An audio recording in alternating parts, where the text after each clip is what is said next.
Aris menggerutu sambil menatap kosong ke arah sangkar burungnya. Burung murai batu kesayangannya yang ia rawat dengan sepenuh hati dan biaya tidak sedikit, kembali gagal meraih juara dalam perlombaan hari ini. Sudah kesekian kalinya burungnya kalah, dan entah kenapa kali ini rasanya jauh lebih menyakitkan. Apalagi yang kurang Pakan terbaik sudah, vitamin juga, latihan tiap hari, tapi tetap saja kalah. Aris mengebaskan tubuhnya ke kursi kayu di teras rumahnya, masih menggenggam trofi kecil sebagai tanda keikutsertaan, bukan kemenangan. Ia ingat betul bagaimana ia menghabiskan jutaan rupiah demi memastikan burungnya berada dalam kondisi prima. Dari makanan berkualitas tinggi, latihan rutin setiap pagi, hingga konsultasi dengan para ahli burung kicau. Tapi hasilnya selalu sama, burungnya dianggap kurang gacor, kurang mental, atau kurang menarik perhatian juri. Sial, ia benar-benar tidak habis pikir. Bagaimana mungkin burung-burung lain yang menurutnya tidak mendapatkan perawatan sebaik miliknya justru melenggang dengan mudah ke podium juara? Apakah ini soal keberuntungan atau ada permainan kotor dalam perlombaan ini? Aris menendang batu kecil di halaman rumahnya dengan frustasi. Ia merasa dipermainkan oleh nasib. Apa gunanya semua kerja keras jika hasilnya selalu nihil? Haruskah ia menyerah? Tapi bagaimana bisa ia mundur setelah semua waktu dan uang yang ia habiskan? Malam itu bulan menggantung pucat di langit, diselimuti awan tipis yang membuat cahayanya redup dan muram. Aris mengeratkan jaketnya, merasakan hawa dingin yang semakin menusuk tulang. Motor tua yang dikendarainya menderu pelan saat ia melintasi jalan berbatu menuju kaki Gunung Ciremai. Tidak ada lampu jalan, hanya sorot lampu motornya yang berusaha menembus kegelapan pekat di antara pepohonan tinggi. Ia telah mendengar banyak cerita tentang Mbah Darmo, seorang dukun tua yang konon memiliki kekuatan di luar nalar manusia. Beberapa orang berkata bahwa burung yang disentuhnya bisa berubah menjadi juara, sementara yang lain berbisik tentang harga yang harus dibayar, bukan dengan uang, tapi dengan sesuatu yang lebih berharga. Namun Aris sudah terlalu putus asa untuk peduli. Di tengah perjalanan, suara burung hantu terdengar melengking di atasnya, membuat bulu kuduknya meremang. Ia menoleh ke arah suara itu, dan di sana, di atas cabang pohon yang besar, sepasang mata kuning menyala menatapnya tajam. Nafasnya tercekat, seolah-olah burung itu bukan sekedar burung hantu biasa, melainkan sesuatu yang lebih, sesuatu yang mengawasinya. Angin dingin tiba-tiba berembus kencang, membuat dedaunan di sekitar berbisik dengan nada yang aneh, hampir seperti suara manusia yang tengah membisikkan sesuatu yang tidak bisa ia pahami. Aris menggigit bibirnya, mencoba mengabaikan perasaan tidak nyaman yang semakin menghantuinya. Setiap beberapa meter, matanya menangkap sesuatu bayangan gelap yang bergerak cepat di antara pepohonan.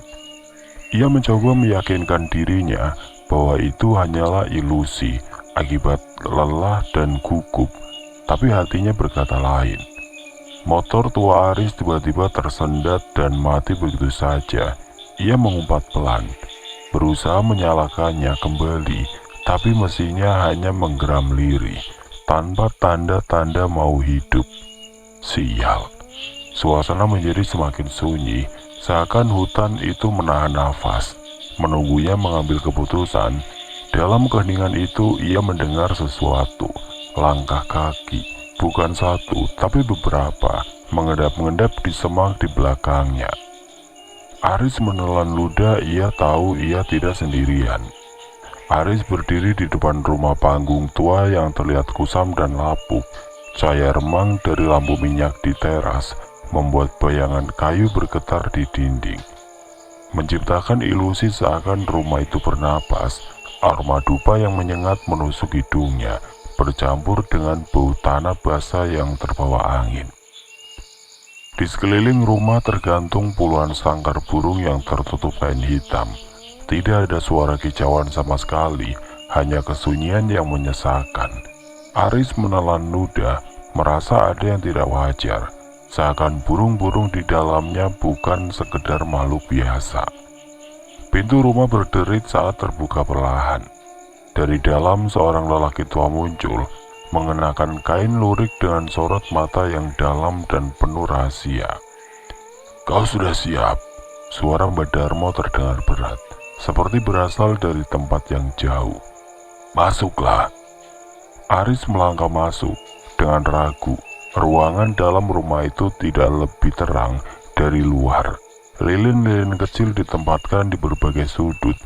Cahayanya menari di antara ukiran kayu kuno yang dipenuhi mantra-mantra Jawa. Di tengah ruangan ada meja kecil dengan sesajen bunga melati, dupa yang masih mengepul, serta segelas air yang entah kenapa bergetar pelan. Aris duduk bersila di hadapan Mbak Darmo. Dadanya terasa sesak oleh suasana yang semakin menekan. "Ceritakan," ujar Mbak Darmo dengan suara datar. Aris menarik nafas panjang, lalu mulai berbicara. Ia menceritakan semua kekecewaannya, bagaimana burung-burungnya selalu kalah meski ia sudah memberikan yang terbaik. Bagaimana ia merasa seakan ada sesuatu yang menghalangi keberuntungannya, sesuatu yang tidak terlihat. Mbak Darmo mendengarkan tanpa menyela. Matanya tetap menatap lurus, seakan menembus dinding jiwa Aris. Saat Aris selesai berbicara, keheningan menggantung di udara. Lalu perlahan Mbak Darmo mengangguk. "Aku mengerti," katanya pelan, nyaris seperti bisikan. Ia kemudian berdiri dan berjalan menuju salah satu sangkar yang tertutup kain hitam. Tangannya yang kurus dan berkeriput terulur, menyentuh sangkar itu dengan lembut. "Kau ingin menang?" Suaranya lebih dalam dari sebelumnya. "Kau siap menerima harga yang harus dibayar?" Ruangan itu terasa semakin berat, seakan udara sendiri menekan dada Aris, memaksanya untuk berpikir ulang tentang keputusannya. Namun mata Mbak Darmo yang tajam dan penuh rahasia tidak memberinya ruang untuk ragu. Dengan gerakan pelan namun pasti, Mbak Darmo berjalan ke sudut ruangan, di mana sebuah sangkar besar berdiri. Tidak seperti sangkar burung biasa. Sangkar ini tertutup kain putih kekuningan yang terlihat lusuh dan usang. Ujung-ujung kainnya berjuntai, seolah telah bertahun-tahun tidak tersentuh air. Aroma aneh menyeruak dari baliknya, bukan sekedar bau bulu burung atau kayu tua, melainkan sesuatu yang lebih dalam, lebih pekat, dan lebih busuk. Mbak Darmo mengulurkan tangannya yang penuh keriput dan perlahan membuka kain kafan itu. Saat lapisan kain terangkat, bayangan burung di dalamnya mulai tampak. Seekor cucak jenggot, tapi ada sesuatu yang berbeda. Matanya terlalu tajam untuk ukuran burung biasa, hampir seperti mata manusia yang memandang dengan penuh perhitungan. Bulu-bulunya kelabu kusam, seakan tertutupi debu bertahun-tahun. Namun ada kilatan halus yang aneh di antara helaian bulu itu. "Ini bukan burung sembarangan." Suara Mbak Darmo terdengar lebih rendah, lebih dalam, hampir seperti bisikan yang datang dari tempat yang jauh. "Ia telah dipilih." Aris menelan ludah. "Dipilih oleh siapa, Mbah?" Sang dukun tersenyum tipis, tapi bukan senyum yang menenangkan. "Oleh mereka yang tidak terlihat." Sejenak suasana menjadi sunyi, hanya suara hembusan angin yang terdengar dari celah dinding kayu rumah tua itu. "Kalau kau ingin menang, ada syarat yang harus kau jalankan," lanjut Mbak Darmo. "Dan ingat baik-baik, jangan pernah melanggarnya atau kau akan menyesal." Aris mengangguk, tubuhnya terasa lebih kaku dari biasanya. Mbak Darmo mulai menyebutkan syarat satu persatu. "Burung ini harus dimandikan setiap malam Jumat Kliwon. Yang kedua, Kain kafan yang menutupi sangkar tidak boleh dicuci. Tidak peduli seberapa kotor atau bau kain itu nanti, ia harus tetap dibiarkan apa adanya. Sebelum perlombaan, kau harus mengelus burung ini 3 kali dan membaca mantra ini. Mbah Darmo kemudian membisikkan kata-kata dalam bahasa kuno, kata-kata yang Aris tidak mengerti, namun begitu didengarkan, membuat jantungnya berdegup lebih cepat. Setelah mengucapkan mantra itu, ia harus meniup kepala burung pelan, seolah meniupkan sesuatu ke dalamnya. Aris mengangguk, meski hatinya masih dipenuhi kegelisahan. Ia terlalu terpikat dengan kesempatan ini. Jika benar burung ini bisa membawanya menjadi juara, maka apa salahnya mengikuti ritual-ritual ini? Mbah Darmo menatapnya dalam-dalam, seakan membaca pikirannya. Kau yakin? Tanya sekali lagi.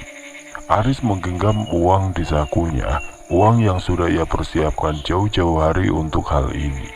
Ia menarik nafas panjang, lalu mengangguk mantap. Aku yakin, Mbah. Dukun tua itu mengulurkan tangannya dengan sedikit gemetar. Aris menyerahkan uangnya, 25 juta rupiah dalam satu ikatan tebal. Begitu uang berpindah tangan, Mbah Darmo tersenyum. Tapi kali ini senyumannya lebih lebar, lebih panjang, dan entah kenapa membuat bulu kuduk Aris berdiri. Bagus, kata Mbah Darmo sambil menutup kembali sangkar dengan kain kafan. Sekarang, bawa dia pulang. Angin berembus pelan di luar. Dari kejauhan terdengar suara burung hantu bersautan, mengiringi kepulangan Aris ke rumah. Beberapa hari kemudian langit pagi begitu cerah ketika nama Aris kembali diumumkan sebagai juara pertama dalam ajang lomba burung kicau paling bergengsi di kota. Sorak-sorai penonton membahana, tepuk tangan riuh menggema di antara ratusan peserta lain yang hanya bisa menatap iri.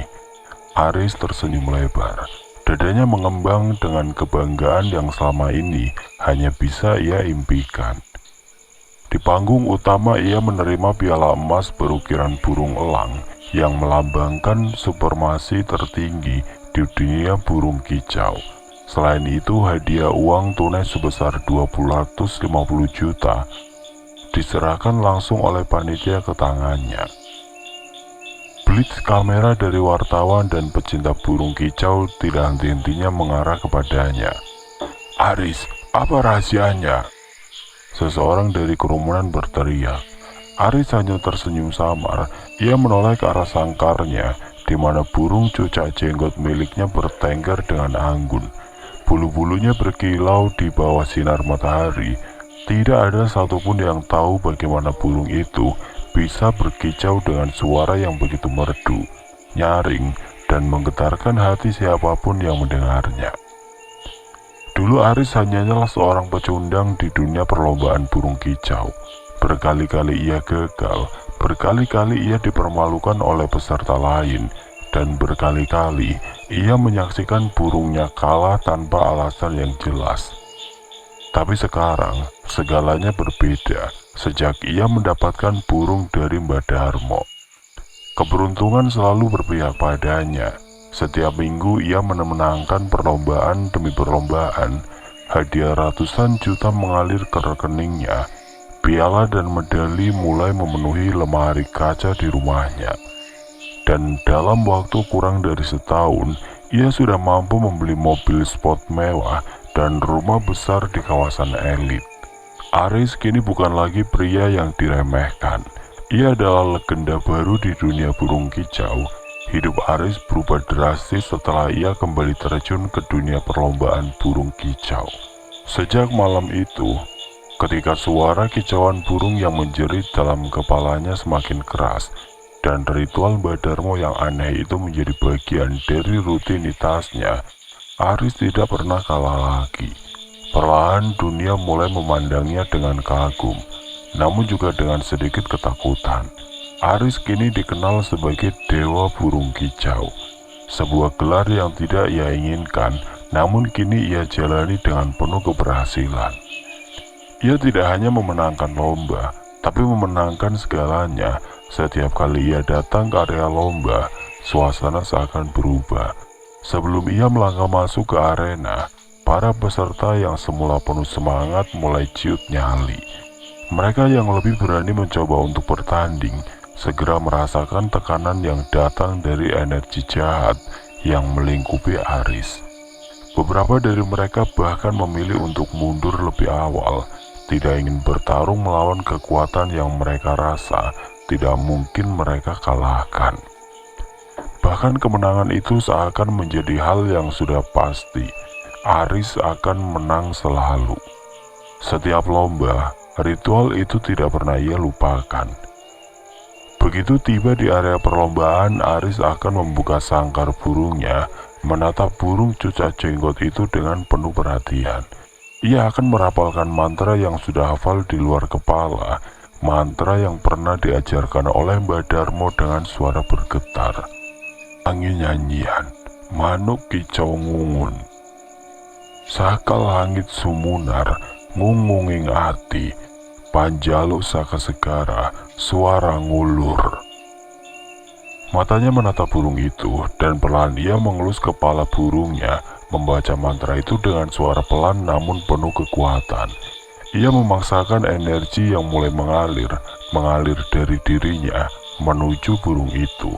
Dan saat ia meniupkan nafasnya ke kepala burung itu, ia tahu itu adalah tanda dimulainya pertarungan yang tidak akan pernah ia kalahkan. Setiap kali ia meniupkan nafasnya, seolah energi luar biasa mengalir melalui dirinya, membuat jantungnya berdetak lebih kencang. Sementara di sekelilingnya, suasana menjadi semakin tegang. Burung itu mengeluarkan kicauan yang lebih keras, lebih menantang, seperti burung yang tahu bahwa tidak ada yang dapat mengalahkan tuannya. Kicauannya menggema di arena, dan para peserta lainnya hanya bisa terdiam. Tidak ada lagi kata kurang dalam kamus Aris. Ia mampu membeli apapun yang ia inginkan, jam tangan mahal, pakaian branded yang dulunya hanya ia impikan, dan koleksi motor gede yang dulu hanya bisa ia pandang dari jauh. Kini ada di tangannya. Hidupnya penuh dengan kemewahan yang tidak pernah ia rasakan sebelumnya. Setiap hari adalah pesta bagi Aris. Ia tidak lagi harus bekerja keras, tidak lagi harus merasakan kepedihan, kekurangan, karena kemenangan di perlombaan burung kicau telah memberinya segala yang ia inginkan. Di dunia maya, namanya mulai tersebar luas. Media sosial dipenuhi dengan foto-foto Aris bersama trofi kemenangan yang tidak terhitung jumlahnya. Setiap kali ia muncul di layar kaca, orang-orang tidak bisa mengalihkan pandangan dari kekuatan misterius yang mengelilinginya. Mereka menyebutnya Dewa Burung Kicau. Dengan rasa hormat namun juga dengan ketakutan yang tersembunyi di balik kata-kata itu. Tidak ada yang tahu pasti apa yang membuatnya begitu hebat. Namun yang pasti, semua orang tahu, Aris selalu menang. Setiap malam Jumat Kliwon, Aris tidak pernah absen melakukan ritual khusus yang diwasiatkan oleh Mbah Darmo. Di dalam kamar rahasianya, ia menyalakan dupa dengan aroma khas yang sudah ia hafal. Udara di dalam ruangan itu terasa berbeda, lebih berat, lebih sunyi. Ia kemudian mengambil baskom tembaga yang telah ia isi dengan air kembang 7 rupa. Dengan hati-hati ia membuka kain kafan yang menutupi sangkar burungnya. Meski sudah bertahun-tahun, kain itu masih belum ia cuci, tetap seperti pertama kali ia dapatkan. Lusuh, berbau aneh, dan terasa dingin setiap kali disentuh. Cucak jenggot itu bertengger diam di dalam sangkar. Matanya yang tajam memandang lurus ke arah Aris, seolah mengerti apa yang akan terjadi. Pelan-pelan Aris mengambil burung itu dengan tangannya, membawanya ke baskom dan mulai menyiramkan air perlahan ke tubuhnya. Bulu-bulu burung itu terasa lebih dingin dari yang seharusnya, seakan menyimpan sesuatu yang tidak kasat mata. Sambil terus menyiram air, Aris membisikkan mantra yang dulu diajarkan oleh Mbah Darmo. Kata-kata dalam bahasa Jawa kuno mengalir dari bibirnya, dan setiap kali mantra itu diucapkan, ruangan terasa semakin sunyi. Bahkan suara jangkrik di luar rumah pun seakan menghilang. Setelah selesai memandikan burung itu, ia kembali meletakkannya ke dalam sangkar dan menutupnya dengan kain kafan. Ritual selesai, dan Aris bisa tidur nyenyak tanpa rasa khawatir. Seiring waktu, semakin banyak orang yang penasaran dengan burung milik Aris. Setiap kali ia tampil di lomba, suara merdu cucak jenggot selalu menjadi perbincangan hangat. Tidak lama kemudian, orang-orang mulai berbisik-bisik tentang keajaiban burung itu. Berbagai tawaran datang dengan taruhan yang tidak terbayangkan. Mobil mewah, rumah besar, bahkan sawah yang luas. Mereka ingin mengadu burung mereka dengan milik Aris, berharap bisa mengalahkan sang juara. Namun Aris selalu menang. Setiap kali burung-burung lainnya menghadapi cucak jenggot, mereka tampak kehilangan semangat. Bahkan sebelum lomba dimulai, mereka sudah tidak bisa mengeluarkan suara, seolah ada kekuatan yang menahan mereka. Para penantang mulai kecewa, namun Aris tetap tenang, menikmati setiap kemenangan yang datang. Tidak jarang rumor mulai beredar lebih liar. Beberapa orang mengatakan bahwa burung itu bukan sekedar burung biasa. Ada yang menyebutnya sebagai burung yang memiliki kekuatan gaib, yang entah bagaimana bisa membuat burung lainnya tunduk. Tapi Aris tidak peduli. Baginya, yang terpenting adalah kemenangan. Malam itu Aris pulang lebih awal dari biasanya. Setelah menghadiri pertemuan dengan sesama kolektor burung kicau, ia merasa lelah dan ingin segera beristirahat. Namun begitu ia mulai memasuki rumah, firasat buruk langsung menyergapnya. Udara terasa lebih berat dari biasanya. Ada keheningan aneh yang membuat jantungnya berdegup lebih cepat. Ia melangkah menuju kamar rahasianya, tempat di mana burung cucak jenggot miliknya tersimpan.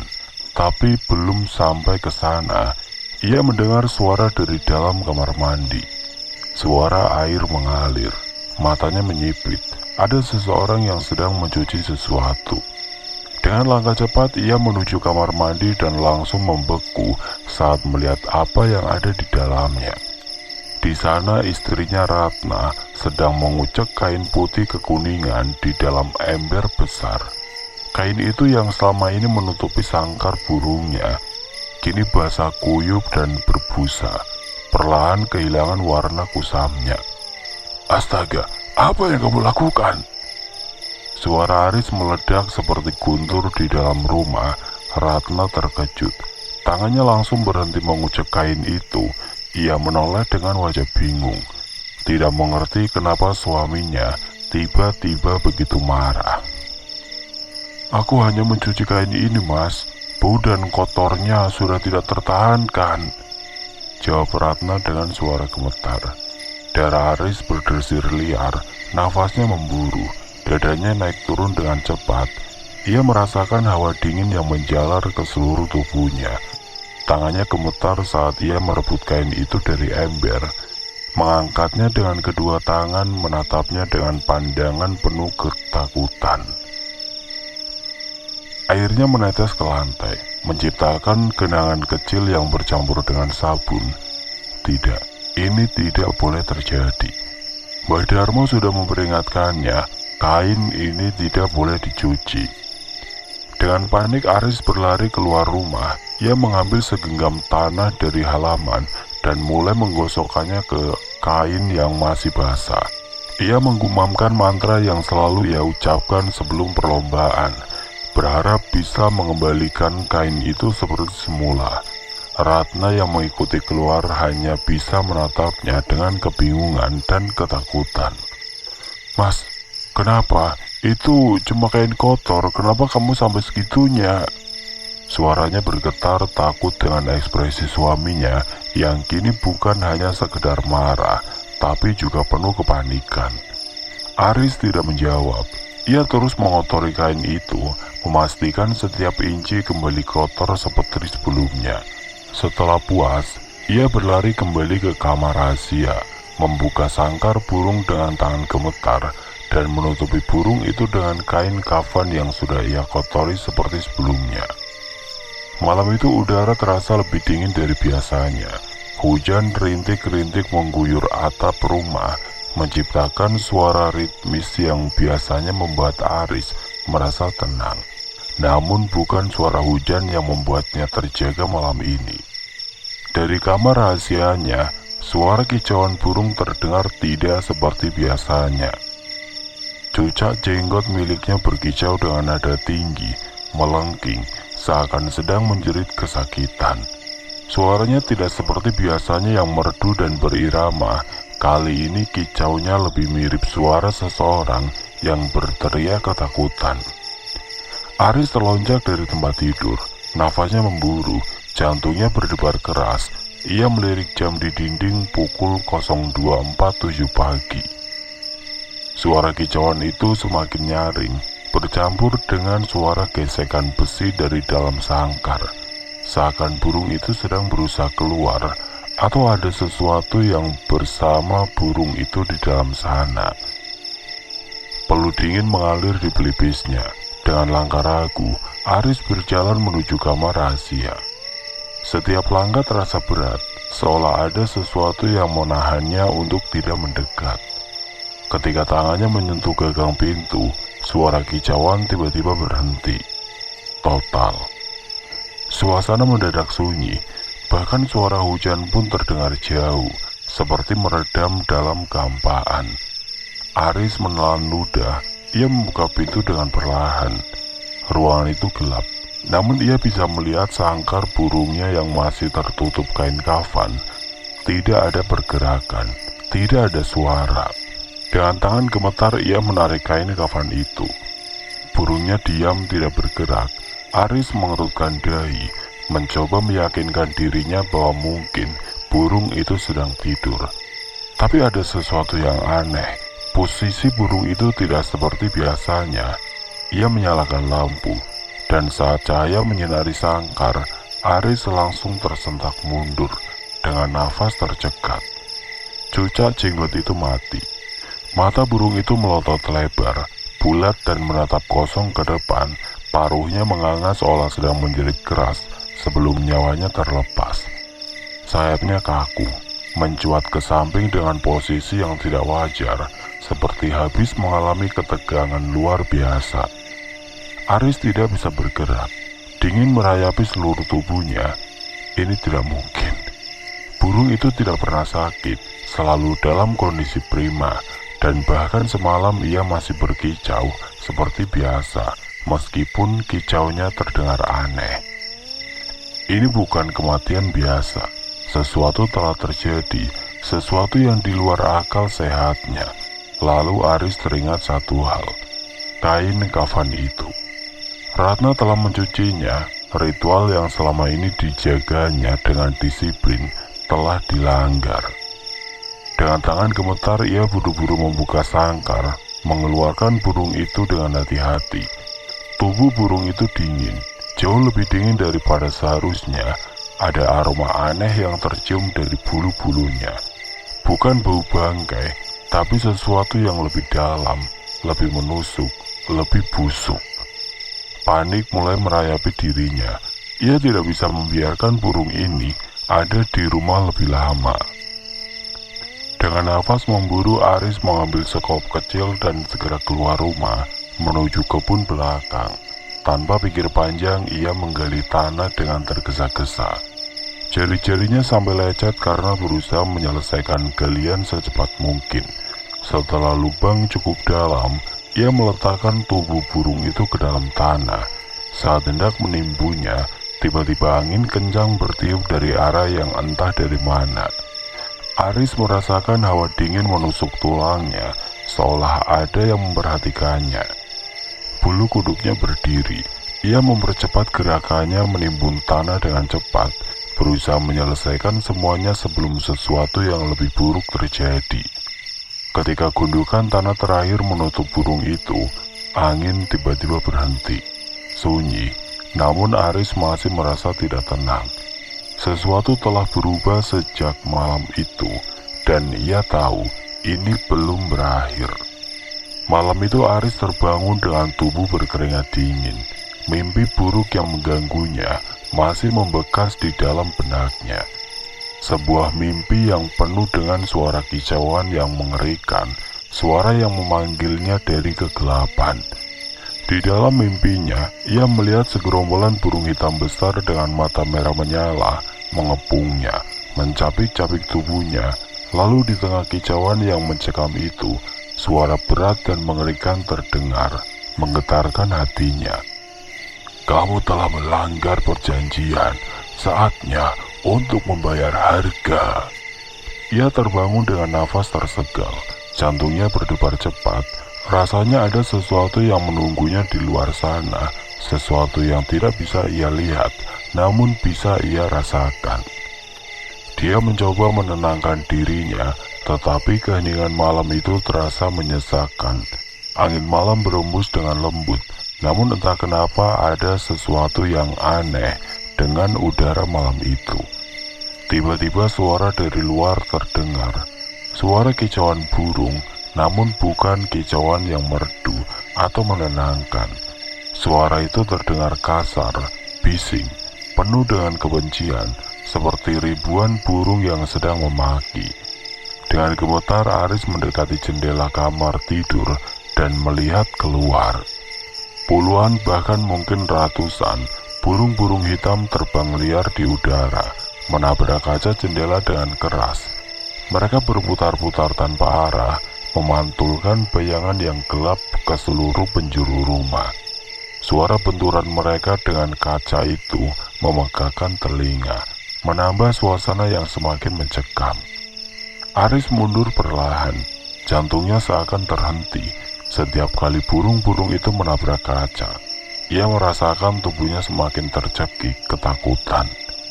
Tiba-tiba suara itu kembali terdengar, kali ini lebih jelas dan lebih mengerikan.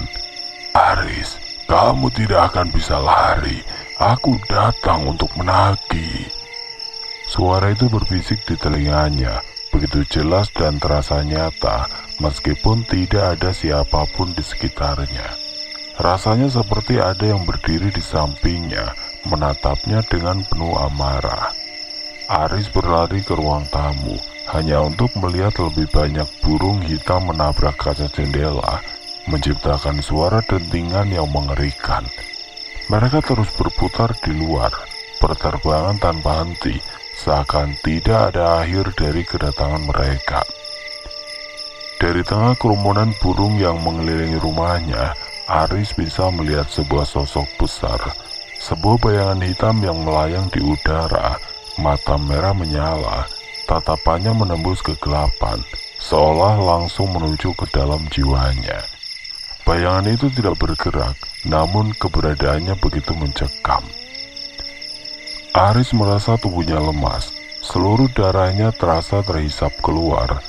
Raja burung, sosok itu seperti mengawasinya, menantinya untuk berbicara. Lalu suara itu kembali terdengar, kali ini lebih dalam, penuh dengan kemarahan. "Kau tidak akan terhindar, Aris. Kematian burungku adalah awal dari kehancuranmu." Aris jatuh terduduk di lantai, tangannya meraih kepalanya, seolah berusaha untuk menahan sakit yang mengalir dari dalam otaknya. Kepalanya berputar, dunia seakan berputar lebih cepat, dan suara kicauan itu terus menggema di seluruh ruang rumah. Tidak ada tempat untuk bersembunyi. Ia merasakan kegelapan menguasai seluruh tubuhnya, sementara suara itu semakin mendekat. Semakin nyata, sesuatu yang mengerikan mengendap di bawah permukaan. Sesuatu yang lebih kuat dari sekedar balas dendam seekor burung. Tanpa sadar Aris berlari keluar rumah, tidak peduli lagi dengan suara-suara mengerikan yang mengelilinginya. Batu-batu kecil yang ia injak terasa tajam di kakinya, namun itu tidak cukup untuk mengalihkan perhatiannya. Ketika ia berlari menuju jalan utama, ia merasakan sekelilingnya terasa semakin mencekam. Burung-burung itu mengejarnya. Bayangan besar dengan mata merah menyala semakin mendekat. Tiba-tiba semuanya terhenti. Suara itu berhenti. Burung-burung yang terbang di sekelilingnya tampak berhenti sejenak di udara, menggantung seperti patung di langit gelap. Mata merah itu menatapnya, menembus jantungnya, dan tanpa kata-kata, Aris tahu kejaran itu baru saja dimulai. Sesaat kemudian semua burung itu terbang terserentak, menghilang ke dalam kegelapan malam. Namun rasa takut yang ditinggalkan di dalam dirinya tetap ada, menggema dalam setiap langkahnya. Hari-hari Aris berubah menjadi mimpi buruk yang tidak kunjung berakhir. Suara kicauan burung itu, suara yang semakin parah, tidak pernah berhenti mengganggu pikirannya. Setiap detik, setiap menit, kicauan itu memecah keheningan dalam kepalanya, bergaung seperti teror yang tidak bisa ia hindari. Suara itu berbicara padanya, berbisik di telinganya, seolah setiap burung yang pernah ia tangkap, pelihara, dan kalahkan dalam lomba itu telah bangkit dari kubur untuk menuntut balas. Kamu harus membayar, Aris. Jangan pikir bisa lari dari kami. Suara itu begitu jelas, begitu nyata, meskipun Aris tahu ia adalah satu-satunya yang mendengarnya. Setiap malam suara itu lebih keras, semakin kacau, semakin menggila. Kicauan burung yang menggema seolah berputar-putar dalam otaknya, menghantam dinding pikirannya hingga ia tidak bisa tidur. Tidak bisa beristirahat, tubuhnya semakin kurus, matanya semakin cekung, dan pikirannya semakin lama semakin hancur. Segala harta yang ia kumpulkan dengan keras selama bertahun-tahun, ratusan juta rupiah dari kemenangan perlombaan, semua habis dalam sekejap. Setiap uang yang ia miliki ia habiskan untuk berobat, mencoba berbagai cara untuk mengusir suara-suara itu. Ia pergi ke dukun, bertemu dengan tabib, menjalani terapi, bahkan mencoba obat-obatan yang lebih ekstrim. Tapi semuanya sia-sia. Kicauan itu tetap ada, suara itu tidak akan pernah pergi. Lama-kelamaan ia mulai merasa bahwa dia tidak lagi berfungsi sebagai manusia. Setiap orang yang mendekatinya hanya melihat sosok yang aneh, yang terus berbicara. Matanya kosong, dan wajahnya penuh dengan kegilaan. Di jalanan yang kumuh dan sepi, ia berkeliling dengan tubuh compang-camping, berpakaian lusuh. Setiap kali seseorang menatapnya, ia menutup telinganya dengan tangan, berteriak, mencoba untuk mengusir suara yang hanya ia dengar. Orang-orang yang lewat sering melihatnya berbicara sendiri, terkadang tertawa cemas, kadang menangis atau terisak, seolah ia sedang berbicara dengan seseorang yang tidak ada. Tidak, jangan dekati aku, pergi. Aris, kamu harus bayar. Tidak, aku sudah bayar. Dengan tangan gemetar, ia berusaha menutupi telinganya dengan keras. Namun kicauan itu semakin jelas, semakin mendalam, seolah suara itu berasal dari dalam dirinya sendiri. Aku tidak bisa melarikan diri. Setiap malam ketika udara dingin merayap masuk ke tubuhnya, ia tidur di pinggir jalan, mencoba untuk menutup matanya, tapi setiap kali ia hampir tertidur, suara itu datang lagi, lebih kuat, lebih nyata. Setiap malam, seperti teror yang tidak terhindarkan. Ia bahkan tidak tahu lagi kapan malam dan siang, semuanya tercampur, semuanya mengabur. Hari-hari berlalu dan Aris semakin terperosok dalam ketidakberdayaan yang mendalam. Ia mulai melangkah tanpa tujuan, tubuhnya seperti terbawa arus yang tidak ia pahami. Kadang ia berjalan cepat, kadang berhenti, lalu berlari tanpa arah, seperti seseorang yang kehabisan pikiran dan jiwa. Suara di kepalanya semakin keras, semakin mendesak. Ada bisikan yang terus menggema, berulang-ulang membuat pikirannya semakin kacau. Kenapa? Kenapa kamu tidak bisa pergi? Kenapa? Teriaknya tanpa henti. Ia menggapai-gapai udara, seakan mencoba menyentuh atau menghentikan suara-suara itu yang terus menggerogoti kesadarannya. Suaranya semakin gila, semakin terbata-bata, hingga kadang ia berteriak pada bayangan yang tidak ada. Kenapa? Kenapa aku tidak bisa berhenti mendengarnya? Ia menggenggam kepalanya, berlutut di tengah jalan. Tangisnya bercampur dengan teriakan-teriakan yang semakin keras. Kicauan itu terus terdengar, seperti pisau yang mengiris langsung ke dalam jantungnya. Ia ingin melarikan diri, ingin berhenti, tapi suara itu tidak pernah berhenti mengejar, menyusup ke dalam setiap sudut pikirannya. Lama-kelamaan Aris mulai kehilangan arah. Setiap kali ia mencoba kembali ke rumahnya, ia merasa seperti terjebak dalam lingkaran setan yang tidak pernah bisa ia lewati. Rasa lelah yang menggerogoti tubuhnya tidak sebanding dengan beban di dalam pikirannya. Semakin keras ia berlari, semakin cepat suara itu datang. Pada suatu malam yang terasa lebih gelap dan sunyi dari biasanya, Aris berlari hingga ia merasa tubuhnya hampir jatuh. Di tengah keheningan yang mencekam, hanya ada suara nafasnya yang terengah-engah dan desahan yang tertahan. Tanpa arah, tanpa tujuan, ia hanya berlari. Tiba-tiba dengan langkah yang terseok-seok, Aris berhenti di tengah jalan, menatap kosong karena langit malam. Tidak ada bintang, hanya gelap yang menyelimuti. Burung-burung itu, mereka tidak akan berhenti. Teriaknya dalam keputusasaan, seolah berteriak pada dunia yang tidak mampu mendengarnya. Malam itu malam Jumat Kliwon, malam yang selalu menjadi sumber teror bagi Aris. Tiba dengan lebih mencekam dari sebelumnya. Tidak ada yang tahu betapa beratnya hari-hari yang telah dilalui Aris dalam beberapa bulan terakhir. Ia sudah tidak bisa membedakan antara mimpi dan kenyataan, antara suara nyata dan suara yang hanya ada dalam kepalanya. Namun malam ini, udara dingin dan langit yang gelap seolah menelan dunia. Sesuatu yang lebih buruk sedang menanti. Di desa yang terletak jauh dari keramaian kota, angin malam berhembus kencang, membawa aroma tanah basah yang menyengat.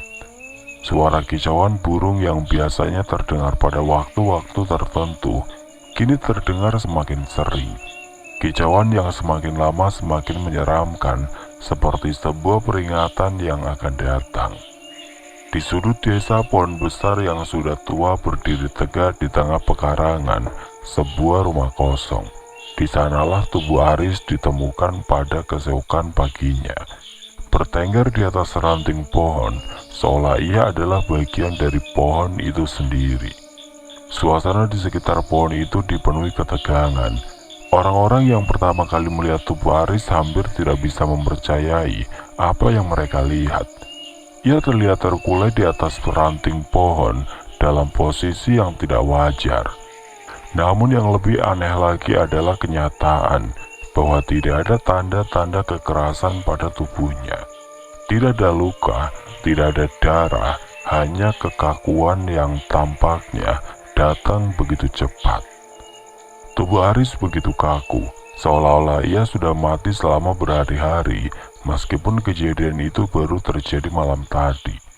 Bahkan ketika petugas pemadam kebakaran datang untuk mengevakuasi tubuhnya, mereka kesulitan untuk melakukannya.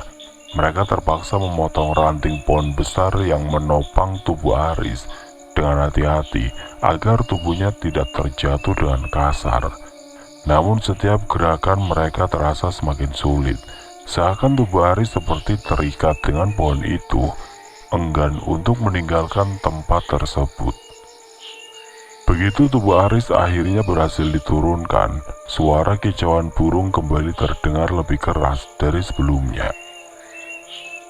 Namun kali ini suara itu tidak hanya datang dari burung biasa, melainkan dari ribuan burung hitam yang tiba-tiba terbang mengelilingi desa. Suara mereka bersatu dalam kekacauan, menciptakan gelombang teriakan yang menggema hingga ke setiap sudut desa, seolah burung-burung itu sedang menyambut kembalinya Aris, atau bahkan mungkin merayakan sesuatu yang jauh lebih buruk. Ketika tubuh Aris dibawa menuju pemakaman, langit malam semakin gelap, seakan dunia ikut merasakan kedukaan yang mendalam. Suasana itu tidak lagi seperti pemakaman biasa.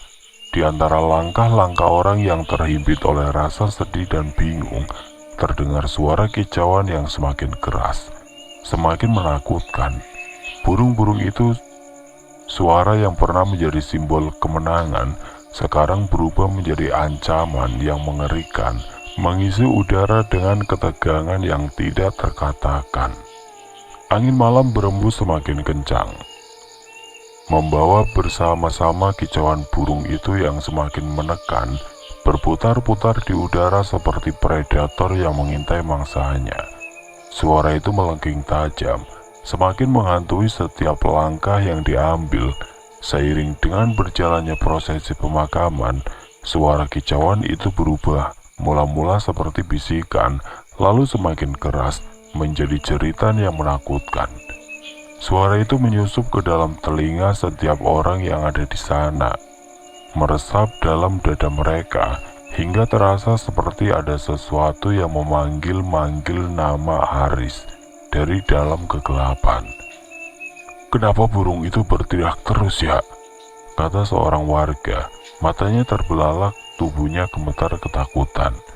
Seakan-akan suara itu bukan berasal dari burung yang terbang di udara, melainkan dari lubang yang dalam dan gelap, lubang yang seolah terbuka untuk menelan segala yang ada di sekitar makam.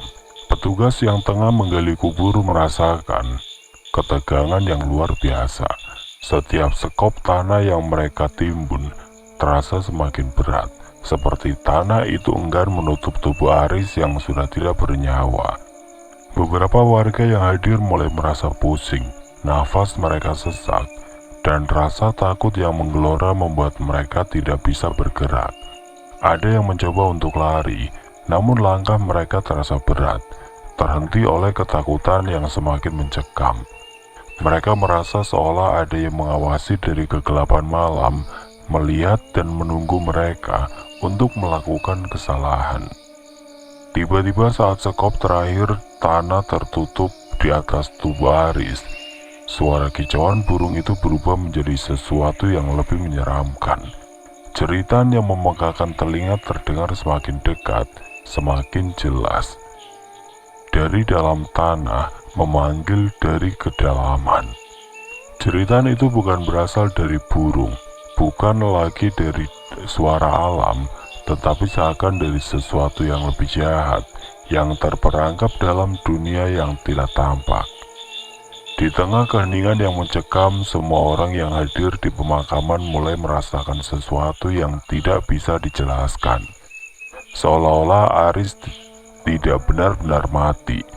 Sesuatu dari dalam dirinya, atau mungkin dari burung yang selama ini menemaninya, tetap hidup dan mengintai mereka. Tidak ada yang berani berbicara, semuanya saling pandang dengan ketakutan, seolah mereka baru saja menyaksikan kelahiran dari suatu kutukan yang lebih besar, sesuatu yang tidak akan pernah bisa mereka lupakan. Dan di sana, di atas tanah yang baru saja menutup tubuh Aris, suara burung itu terus terdengar, semakin tajam, semakin mengerikan. Warga yang tersisa di pemakaman mulai mundur perlahan, berusaha menghindar dari kehadiran sesuatu yang lebih gelap dari malam itu sendiri. Dan pemakaman itu tetap sepi, sementara suara kicauan burung itu terus bergema, menunggu malam berikutnya untuk datang. Ketika prosesi selesai, suasana malam yang hening kembali menyelimuti desa, tetapi ketakutan yang tertinggal di hati orang-orang tidak pernah benar-benar hilang. Mereka yang hadir di pemakaman itu tidak pernah melupakan suara itu, suara yang terus mengiang di telinga mereka. Meskipun burung-burung itu sudah pergi, seperti suara yang datang dari dunia lain, dari tempat yang gelap dan menakutkan, tempat yang tidak pernah bisa mereka jelajahi. Hari-hari setelah pemakaman Aris berlalu, namun desa itu tidak pernah kembali seperti sedia kala. Sesuatu yang gelap, sesuatu yang tidak terlihat mulai merasuki setiap sudut kehidupan penduduknya. Mereka yang dulu tidak terlalu peduli dengan rumor atau cerita-cerita mistis, kini mulai merasakan dampak dari kejadian itu. Suara kicauan burung yang dulu dianggap biasa kini berubah menjadi simbol dari teror yang tidak terelakkan. Penduduk sekitar mulai percaya bahwa arwah Aris tidak pernah benar-benar meninggalkan mereka. Ada yang mengatakan bahwa jiwanya telah menjadi bagian dari kerajaan burung setan, tempat di mana makhluk-makhluk hitam itu bersemayam, menunggu kesempatan untuk mengklaim jiwa-jiwa lain. Mereka percaya bahwa Aris kini terjebak dalam siklus kekekalan, menjadi pengikut yang patuh di bawah kekuasaan Raja Burung. Menurut cerita-cerita yang beredar, setiap kali burung-burung itu berkicau pada malam hari, itu adalah pertanda bahwa Aris sedang berkomunikasi dengan dunia mereka, dunia tempat burung-burung setan berkuasa. Orang-orang yang berani keluar pada malam hari sering mengaku mendengar suara kicauan yang sangat aneh. Beberapa bahkan melihat bayangan gelap yang terbang rendah di antara pepohonan. Dengan mata merah menyala, mereka yang cukup berani untuk mengikutinya akan menemukan jejak kaki yang tampaknya menuntun mereka ke tempat yang lebih jauh, ke tempat yang mereka tidak pernah mau temui. Di tengah kepercayaan ini, para penduduk desa mulai merasakan perubahan dalam hidup mereka. Suasana menjadi lebih berat. Pohon-pohon di sekitar rumah Aris tampak lebih gelap daripada sebelumnya, seakan mereka menyerap cahaya matahari dengan cara yang aneh. Tanah di sekitar pemakaman Aris tampak lebih basah meskipun tidak ada hujan, dan aroma tanah basah yang tajam sering tercium di udara. Para penduduk merasakan kehadiran yang menekan, sebuah kekuatan yang tidak bisa dijelaskan yang selalu ada di sekitar mereka. Pernah ada seorang wanita tua yang mengaku melihat Aris berdiri di sisi jalan pada tengah malam. Matanya merah menyala, menatap kosong ke depan, dan tubuhnya meskipun terbungkus dalam kegelapan, tampak lebih kurus dan lebih kaku. Wanita itu yang ketakutan setengah mati mencoba untuk mendekat. Namun sebelumnya ia bisa melangkah lebih jauh. Suara kicauan yang mengerikan tiba-tiba terdengar begitu keras, dan ia berlari ketakutan kembali ke rumahnya. Sejak kejadian itu, penduduk desa kini lebih memilih untuk tinggal di dalam rumah mereka setelah matahari terbenam. Takut akan apa yang bisa datang di malam hari, mereka memulai menghindari jalan-jalan yang melalui pepohonan besar atau dekat dengan makam Aris. Mereka bahkan berhati-hati dengan hewan-hewan yang lewat, karena kadang mereka bisa mendengar suara kicauan burung yang lebih tajam, yang terasa seperti suara yang mengundang. Di malam-malam tertentu, para penduduk yang berani pergi keluar akan melihat segerombolan burung hitam terbang dalam formasi aneh. Ada yang bilang mereka terlihat seperti sebuah tanda atau pesan yang dikirim dari dunia lain. Beberapa penduduk yang berusaha menangkap gambar atau video hanya akan mendapatkan gambar bayangan hitam yang samar-samar. Namun mereka bisa merasakan energi negatif yang sangat kuat menyelubungi diri mereka. Para tetua desa mulai berbicara dengan pelan tentang kemungkinan terburuk. Apakah Aris benar-benar sudah menjadi bagian dari kerajaan burung setan itu? Apakah dirinya kini menjadi pelayan yang setia di bawah kekuasaan Raja Burung yang tidak akan pernah berhenti untuk menuntut balas. Mereka mulai membicarakan kemungkinan untuk mengadakan ritual-ritual tertentu, berharap untuk menenangkan roh Aris yang terperangkap, atau paling tidak mengusir kekuatan jahat yang telah menyusup ke dalam desa mereka. Namun semakin mereka berbicara, semakin kuat pula rasa ketakutan yang menyelimuti mereka. Mereka tahu, suatu saat nanti burung-burung itu akan datang lagi. Mereka tidak bisa melarikan diri dari kenyataan bahwa desa ini telah dihantui oleh sesuatu yang tidak bisa dijelaskan. Arwah Aris yang dulu adalah seorang pria biasa kini terperangkap dalam dunia burung setan, sebuah kerajaan kegelapan yang tidak akan pernah mengizinkannya untuk melarikan diri. Ini adalah bagian dari sebuah cerita yang tidak berakhir.